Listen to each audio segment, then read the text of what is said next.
stroke. It was very painful to listen to your presentation. I wanted to go to war, and I can go to war because of that presentation. But I'm from South Africa, and you know what is happening in South Africa right now with the attacks. You are from the African Union. Is there a way that we as Africans in the continent and in the diaspora can really take seriously the issue of reparations to an extent that we can leave the universities and go to war so that our children can have. My first love is soccer, so when you talk about Liverpool, you know, but the brutality that happened, how do we get back to Nkuruma, to the militant Mandela, Nyerere, and deal with reparation for our generation?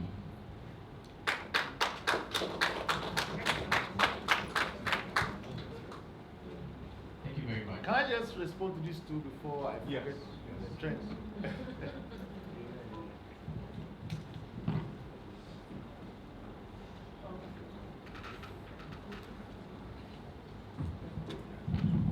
Thank you. I believe the first question is about the instances of brutality in the course of the trade and how to link it up to the generalized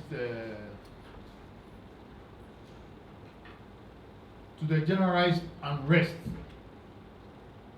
which ensued as a result and which intensified in this trade. You imagine a situation where in a period of say 400 years, all that we know is you find a ship on the horizon and then people start mobilizing to attack people, arrest people, and sell them. This happened over a period of 400 years. In such a period, first of all, you try to escape from attack. You don't have any time to do agriculture. You don't have any time to continue your cultural studies. The whole period is a period of general confusion, people attacking each other. It becomes part of the system.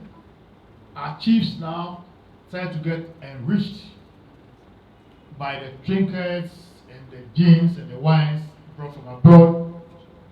The courts are influenced. They're looking for every opportunity to sentence people and send them away. They become partners in the whole business of disintegrating, destroying everything else by the slave trade. There will be instances where slave traders, and most of them were Africans, because the Europeans would not go into the bush. All they had to do was to give European goods to the chiefs and the powers that be, supply them with arms, ensure that one tribe quarrels the other, supply both tribes with arms, and just sit back and enjoy the loot. And this continues in increasing geometric intensity with increasing sophistication over a period of 400 years. So all culture was destroyed. It is a miracle that some states existed and some states were enlisted in this process. So Africans became the enemies of Africans, tribes became the enemies of tribes, tribalism was intensified, suspicion grew among people. In such a situation, no progress can be made. This is what generally existed in that period. And slowly, as a result of the abolition and the enforcement of the abolition, peace slowly came to these lands, and the Europeans began to see that there were other ways of making profits by trading with Africa. So trade began in palm oil, cotton, other vegetables and stuff. But at the height of this, there was a British governor who tried to set up plantations in Cape Coast, and the British Board of Trade decreed that it should stop because Africans were to be encouraged to sell each other as slaves. So this was, if you can imagine this kind of violence over a period of 4 centuries, this was what prevailed. It is a miracle that anybody survived at all, because in some places where this clash of cultures occurred, like the Arawak Indians, they were exterminated. So we're lucky that we survived. Now, as to the issue of reparations, that is a very sensitive topic. Clearly, since the Durban Summit of the United Nations, where the resolution decreed that the slave trade was a crime against humanity, and it being a crime against humanity, there ought to be consequences against the perpetrators. The complex thing is that the perpetrators are the most powerful countries, and their accomplices, who are the most powerful people in the countries which suffer. So it becomes a little difficult. But the concept has to be developed. There was a time when a young lawyer, Miss Palmer Farmer, in America, brought an action against an insurance company that in her researches she had discovered that the company was involved, had financed the slave trade, and members of her family had been at the receiving end. And the US court actually granted her some reparations, which was paid, I think, by Brown University, because that university, a very popular Ivy League university, had its funds from people who indulged in this slave trade. But this was at the level of individuals.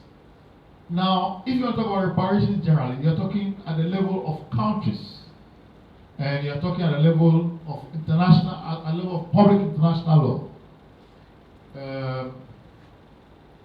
One is not sure how to proceed in this matter. I think that you could talk about proceeding along the legal route, but also we have to acknowledge that you need to build up public opinion to such an extent that the public is ready to accept that this slave trade is a running sore, it's a crime that has to be addressed.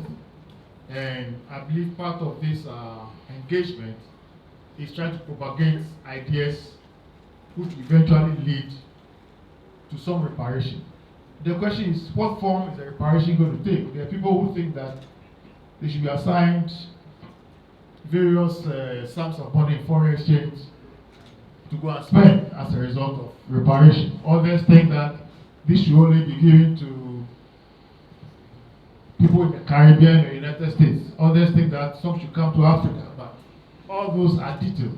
The issue that we have to find out is whether in law, in history, in politics, there is a case that when damage of such extent has occurred, we should find a way to try and repair that damage if further irreparable damage is not going to continue.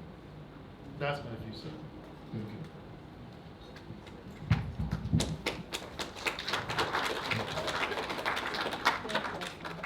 And very briefly, we have a question from someone who is online on the Skype. And this is Kevin Lewis out of New Jersey. And he says, For clarification, it was mentioned that the British abandoned slavery on their own as a result of them meeting. What role do you think the Africans themselves played in influencing the British to abolish slavery? And what were those specific impacts? He says, does he feel it was the influence of the Africans in rebellion that forced the British to make this decision after seeing Haiti, Sam Sharp, and others? There are two hands up there. And then,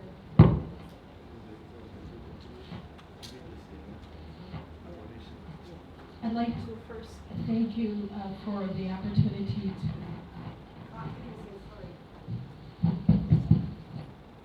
I would just like to.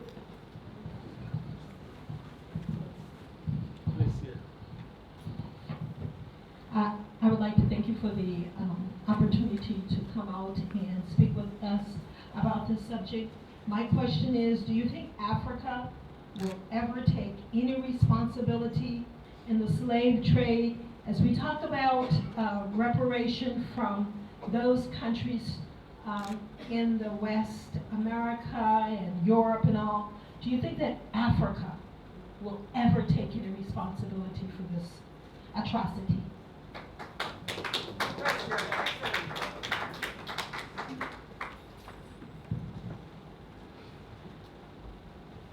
Thank you, Vice Chair. I appreciate being here today and being a part of this forum because it's very much needed. I also want to comment about the thing about the abolishment, the British felt the need that they're trying to imply that they felt it in their heart that they were doing some type of just by abolishing slavery. It's obvious to me that the resistance was so great from our African ancestors that they had to come up with something, because the examples that they did in front of so many of the enslaved Africans, because we were Africans. We were Africans, we weren't Negroes, we weren't blacks, we were Africans. And the example that they set in front of us by cutting off the heads and hanging us on poles and castrating us and cutting off our ears and cutting off our fingers and legs and posting us up for years in front of people, that had to be effective in so many ways that our people said, no, we're going to keep fighting. And I know for a fact that it was the resistance that so many of us were able to survive out of all of that they did to us, because it makes me cringe when I hear all of the explanations of so many and so many stories. Professor Smalls had gave us a book of resistance. It was so much resistance all over the place. We have so many people that we don't even know about, or even, that's why we should always thank the ancestors, the known and unknowns, because there's so many that we do not know that resisted against this atrocity and all of this evilness. And my second thing that I want to say is, there still needs to be a war waged on these people, because their descendants are still here. They are still doing this to us right now. We are still suffering right now. I've been living in Ghana for 10 years, over 10 years, and I suffer right now because I want so much to be a part of being here and put into place where I'm supposed to help and assist. If I can assist him, the vice chair, anybody that we can assist as Africans of the diaspora, we want to do our part. But nobody is putting us in positions or allowing us. We even can just take our place and do whatever it needs to be done, because we know these crackers. We was in the house with them. They put their hands on us. They raped our women. They raped our mothers, our grandmothers. And they still getting away with it because they marched through here with the young girls And they take babies. I'm on airplanes going back and forth just so I can build something for my children. And there's a 6-month-old or 1-year-old African child with 2 white people, and the baby is crying so hard and reaching out to me, and there's nothing that I can do. There's nothing that I can do. The baby is begging me to take him because I look just like him. We all the same people. And that baby wants to, somebody help me. These people got me, they done promised and gave their parents some small trinkets and told them they're going to give them a good life in America, and they stolen these children, and they continue to prance around America with these babies. And the babies are suffering. There's nothing that I can do. I just cry. I'm a grandmother. I have 3 grandchildren. I cry all the time on the inside. When I wake up in the morning, my son, he is in the U.S., I cry on the inside. You may not see tears, but I'm always crying because I believe that something could happen to any one of my offspring right now while I'm standing in here with you. But we have got to wage war. Some type of way we got to come together and sit at a forum and make something happen. Some changes need to be coming. We need to stop talking. We need to do it right now. I'm ready.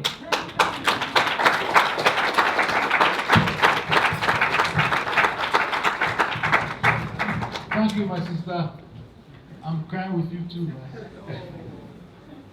The first question was the role of Africans in abolition. Clearly, there was always resistance. There was always resistance. The point is that the writing of our history was never neutral.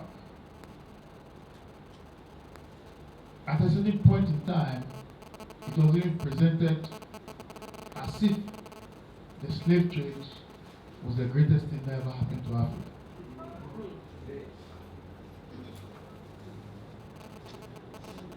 As if I've read books by African Americans who thank God that their ancestors survived the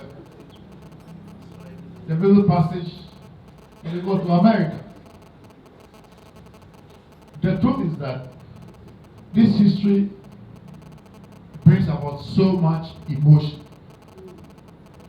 but it's important if you want to address the issues to put emotion aside and look at cold facts and analyze things properly.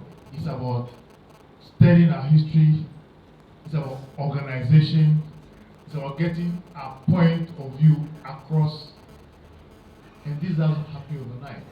This grows slowly until the consciousness has gripped a large part of the masses. Now, it is when this consciousness has gripped the masses that it becomes a material force that can be used to organize and to channel resistance and ways of repairing the damage. But the first step is to go into our history and find the truth about what actually happened. And I believe that's the state that we are. We are still in the quest for the truth. I am digging for the truth. I don't have it all. I'm seeking to know more.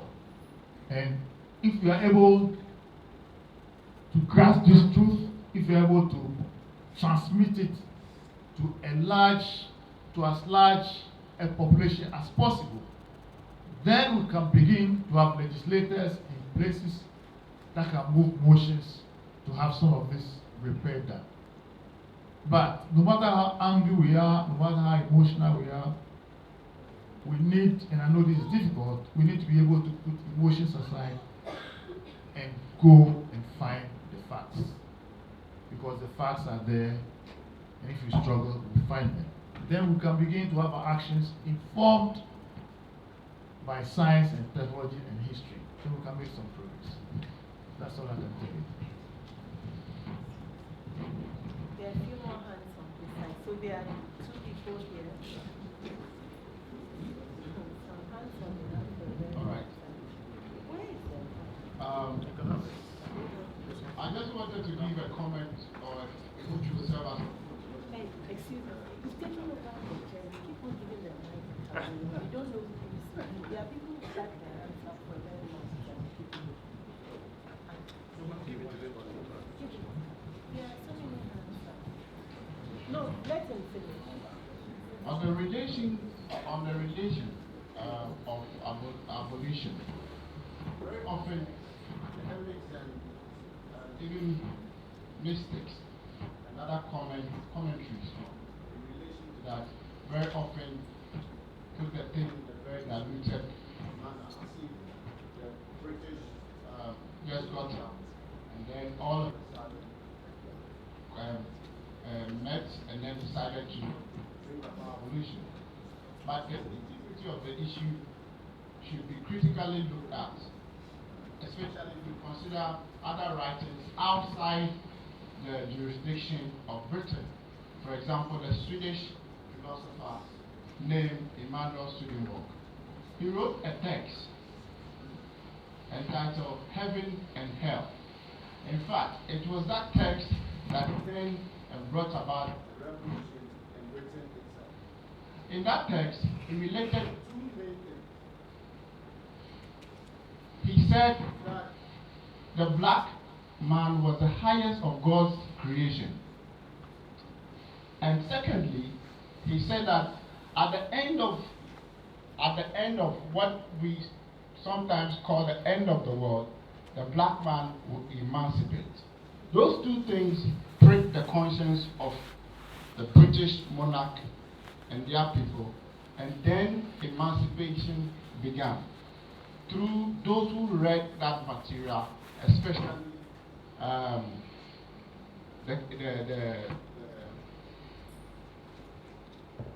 those who had the Jewish background to that, began to deal with the issues very seriously.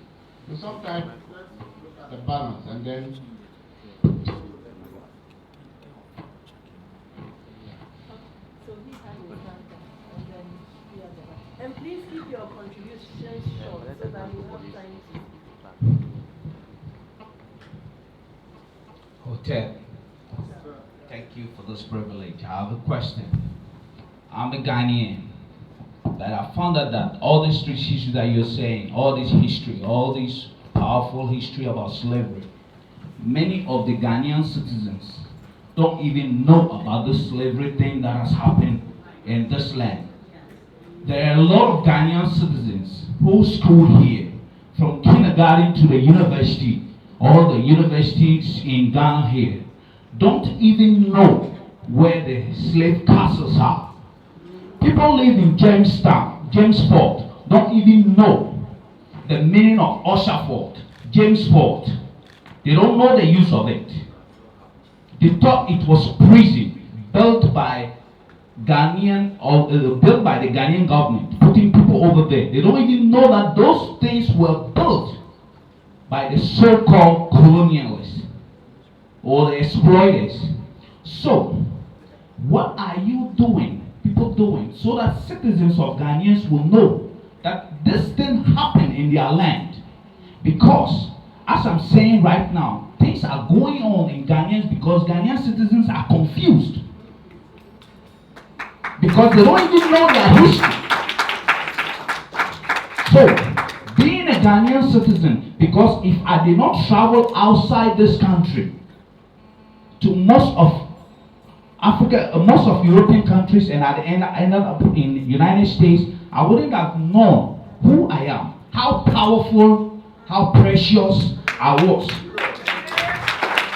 I left these shores to Europe and finally settled in the United States before I even know that I'm very, very valuable and very, very respected and expensive.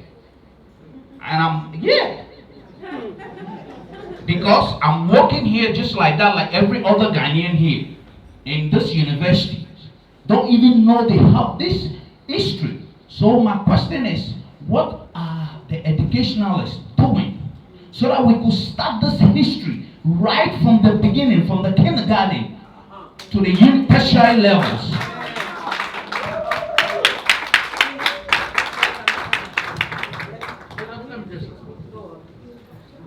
Thank you very much, my brother. I think you hit the nail on the head. It's about education. It's about the accurate knowledge of our history. And it's about realization that knowledge is not neutral. We have our interests, unless we have their interests.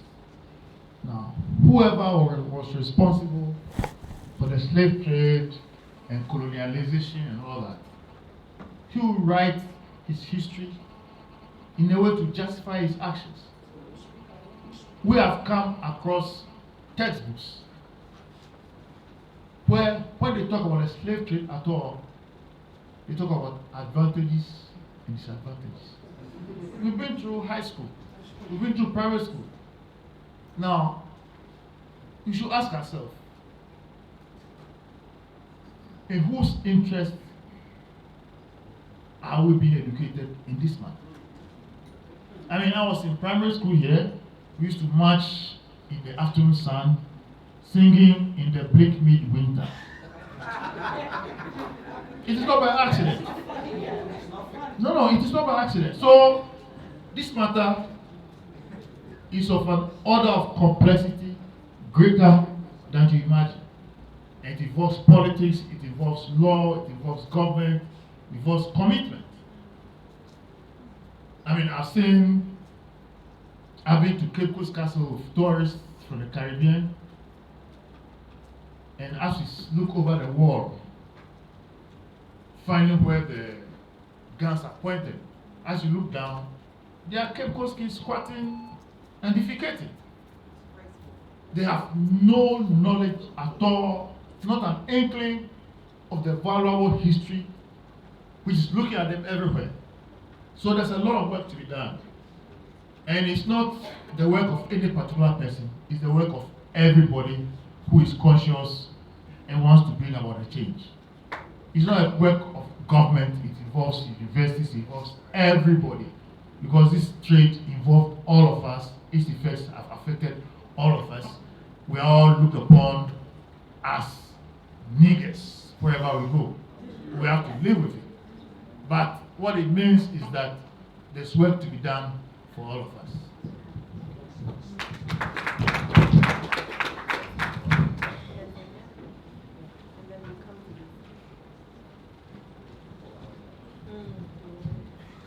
Good afternoon, Deputy Chair. I appreciate you for being here. But I wanted to speak to a couple of things that will be very brief. The first one, very, very brief, sister. The first one, actually I can limit it to one. The first one and the only most important one is from when I heard you speak of the fact of emotion being put into things that are discussed. Without emotion, there will be no motion. We could not sit into a room and discuss the things that you and not embody the emotion. The emotion will change the way that the parent raises the child, in turn which will change the second and third generation. So we must invoke the emotion from our ancestors to keep us pushing forward. It was the series of the documentaries that we watched today. It was emotion that made a man stop a desert. It was emotion that made a sister in Kenya plant trees to stop basically the erosion of the environment. So it is emotion that all of us have in this room to put into those that come after us to make them sit in your chair in the future, to make the direct change that can bring us home to a place, any country that we choose to settle. To me, in my answer, in my objectivity, that should be the role of the AU, and I'm just one person, I'm just one 45-year-old male. The African Union should be for us to come home, wherever we are, and for us to come home here back into our own mindset and be done as Africans. That's all I have to say. Thank you for listening.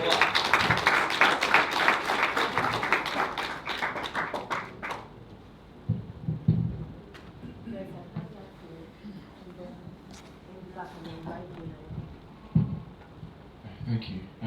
I had one question, but my brother over there handled that for me, so I'll move on to my second question. I guess it's an opinion question. Why do you feel the Arab slave trade isn't as discussed as the European slave trade? I believe that by looking into that more, we find out, first of all, we find out more about our history because the Arab slave trade predated the European slave trade. And also, furthermore, what we learn is these studies will show that most of the tribes are now made up of what is called Ghana, only came here because of massive slavery incursions from the north, from the Arabs in the first place, and the whole slave culture that resulted. So what I would not know is why you feel that the Arab slave trade isn't covered as much. You are based in Ethiopia, so I'm sure that is discussed much more at length there. I've got a Sudanese friend who gives me a lot of insight because being Sudanese, they interact with the Arabs much more, so they get that side of the history much more than we hear in West Africa and other sort of Sub-Saharan African countries. So the last intervention. Sorry. Thank you. My question has already been covered, and I'm grateful that you are now the deputy chair of the hearing. And when we talk about reparation, I want to touch on that because people say reparation, pay me money. Paying you money for reparation is the same value, is the same commodity. But one big reparation African can give, you don't have to wait for anyone, which I know is right in your power to do it. You see, I know a lot of people who are in the diaspora, they will come to Africa and they will become illegal immigrants. There's a woman now, she's still almost 18 years in Cape Town. She's fighting, she's going to be deported. Their press is there. So they're actually diaspora because they live, but they're never arriving anywhere. We are shifting them from here to America. They want to come here. And so you pick something the EU can do, which I know is in your power, which the ancestor will give you strength to do, is to say, okay, let these people come, because normally when they come here, they have their own money. And then, you know, about African religion, they're actually the main proponent of African religion. Unlike us who are exporting our Pentecostal church here, they are coming here, and you can see how much it's helping youth consciousness, even reggae. Most people now, if you see, they are connected to this, they fall less into drugs and get into consciousness. So that is, sir, please.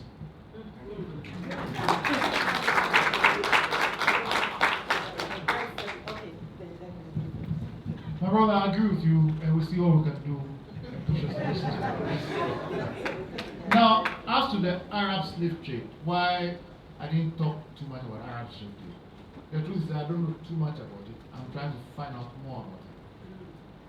What I know is that the intensity and its relationship to the development of the international capitalist economy are slightly different. And because the transatlantic slave trade affected international economy so dramatically, it's probably the reason why much more has been written about it.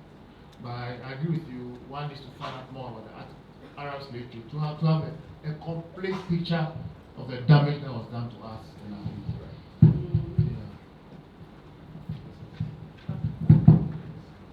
So the last two, basically, then we are going. Yes, please. You don't. Thank you very much. I'm happy our speaker is the deputy chair for the AE.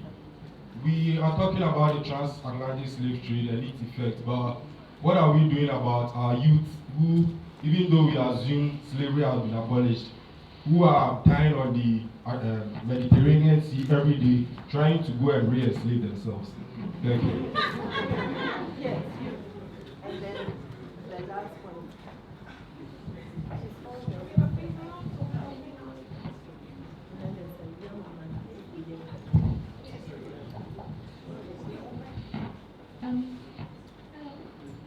I want to talk about reparation.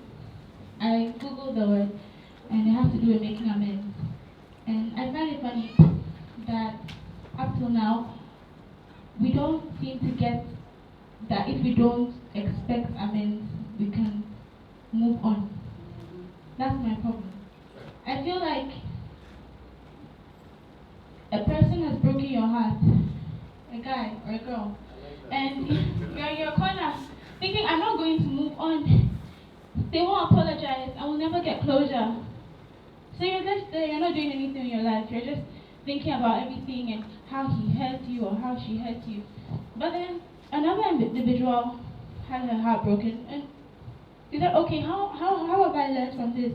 How is this going to make me a better person? How am I going to teach people in the future? You know, I don't think we need to waste time on asking people to give us anything. We don't want anything from them anymore. That's what we should focus on now. The problem is that it's in our minds, and if we keep expecting to get something, we'll go nowhere. So, like, this thing hurts, but we need to learn to let it go and, like, you know, focus on the future. So that's my comment.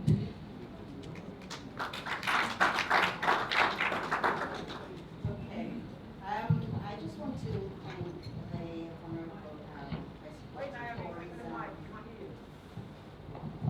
for his lecture this afternoon, and it was very, very painful to listen to it. I felt the pain of my ancestors. I was born in Jamaica, and myself and my husband, we repatriated to Ghana 14 years ago. And my ancestors, they didn't want to leave Africa. They were forced to leave.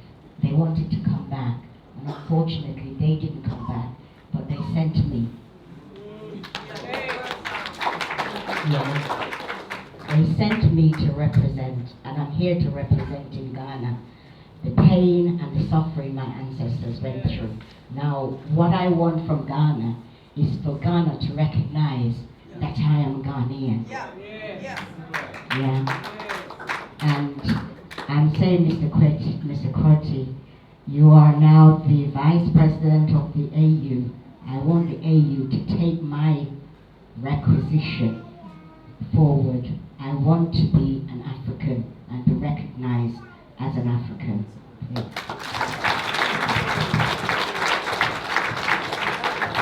Thank you very much. To attempt to respond to these questions from the last, I am very touched by the Jamaican sister, but I'm surprised that she says she wants to be an African. I think you are already an African. At the time that President Mahama signed the decree providing Ghanaian nationality to our 35 or 37 diasporans who've been here for some time, the word he used was that your citizenship has been restored. That is to say, you never even lost it. That's right. You know, all that has happened in history has been an attempt to deprive us of our humanity, but we're still here, and we intend to stay here. And we can only do that by deepening our knowledge of history. My sister at the back said that all that is history, let's look forward. I'm afraid I will disagree with that. Yes, yes. It was Winston Churchill,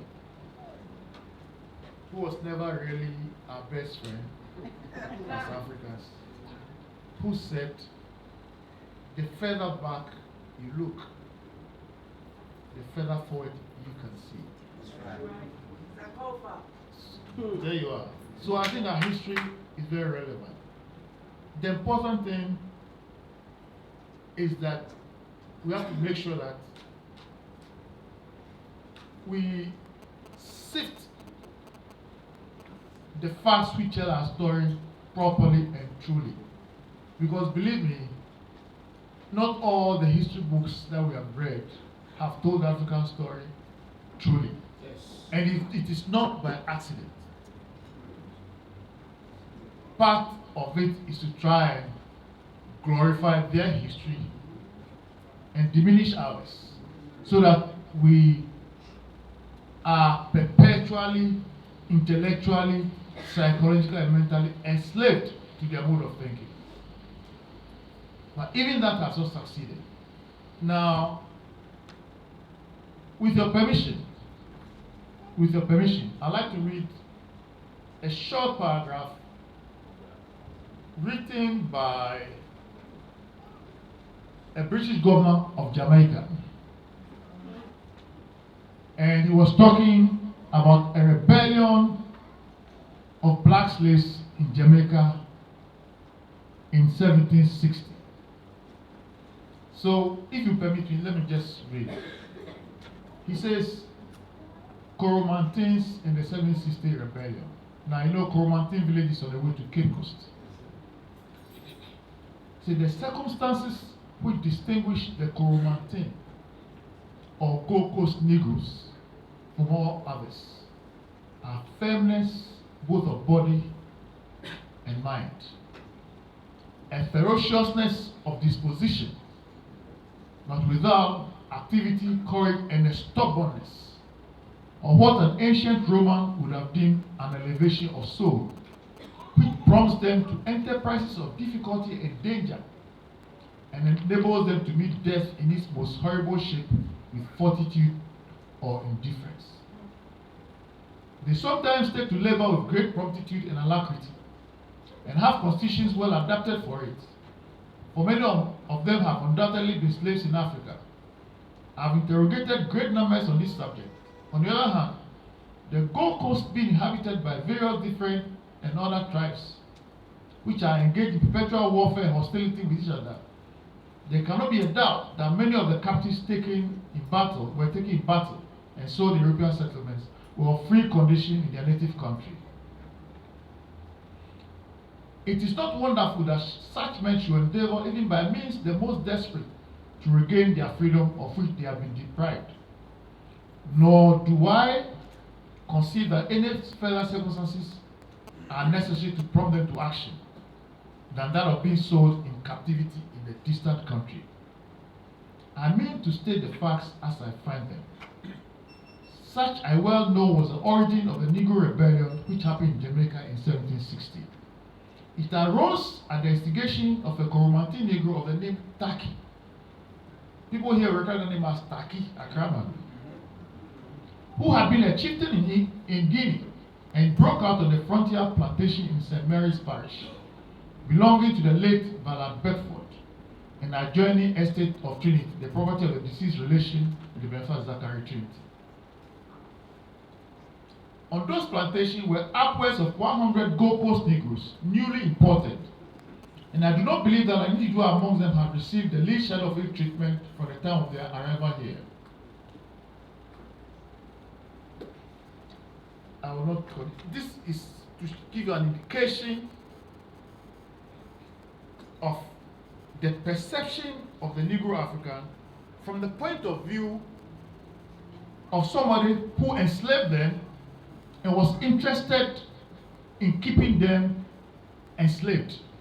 But even he had to acknowledge that the African has something of spirit within him. So don't be surprised if there's a tendency to paint the African as naive and dumb and useless. There's a purpose to it. And the whole point of our being here is to educate ourselves to be able to counter some of this propaganda, because education is our greatest weapon. We are not ready to go to war yet, but with education, we can achieve so much. Thank you. Can we give a last round of applause?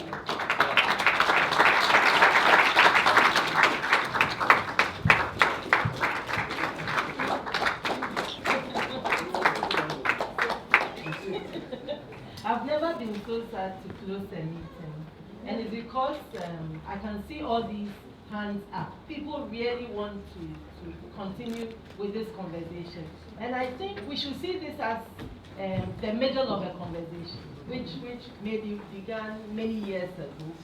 All of us are very interested in this topic because it's really critical, and I think he said it well when he said one should really look far back in one's history to be able to go further forward. So let's pledge that we will continue this conversation. I know there are many unresolved issues that we've been discussing. For example, we've been discussing the role of Africans in the slave trade. We've been discussing questions of resistance and how much of it had to do with how much was resistance the reason for the abolition of the slave trade. We've also been looking at questions of reparations and the debates about what reparations should look like and how they should be organized.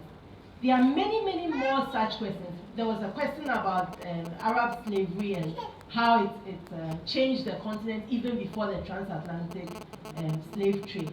So there are many things that we should continue to discuss and to research so that we can bring this conversation to fruition. Because I think as long as there are so many of us who are very unhappy with our history and feel as if we have not been heard and it has not been clarified what went on. We are not likely to move forward. So I really, really want this conversation to go on. And I hope that as the Institute of African Studies, we can play our small part in continuing these conversations. So I promise you, this is not the end. And you can actually corner my brother here as soon as he walks out there to ask him some of the questions he couldn't ask. But I want us to continue talking, even after today. So have a good evening. Thank you so much for coming. And thank you.